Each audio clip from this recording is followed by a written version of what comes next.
বিসমিল্লাহির রহমানির রহিম। এই যে আকাশে বৃষ্টি, অনবরত বৃষ্টি পড়ছে। আমি ছাদ বাগানে এসেছি। এই যে বৃষ্টির পানি জমেছে, এই বৃষ্টির পানি আমি ধরে রাখছি।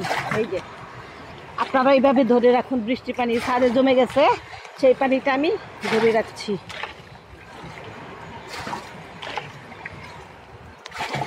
এই যে দেখুন, এইভাবে বৃষ্টির পানিটা জমে গেছে আমার ছাদে। ড্রেনেজ পদ্ধতি আছে যদিও, তো আস্তে আস্তে যাচ্ছে, এই ফাঁকে আমি পানিটা তুলে নিচ্ছি। বৃষ্টির পানি কিন্তু অনেক উপকার গাছের জন্য। আপনারা এইভাবে তুলে রেখে দেন, সংরক্ষণ করে রেখে দেন বৃষ্টির পানি।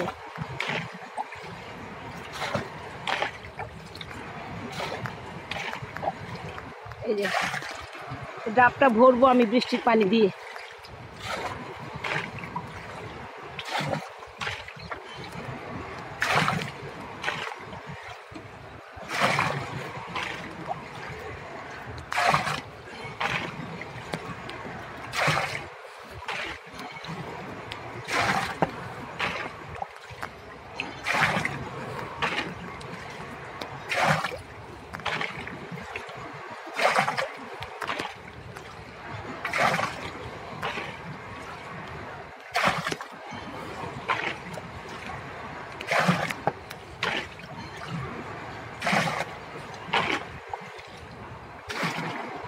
এইভাবে জমিয়ে রেখে দিন।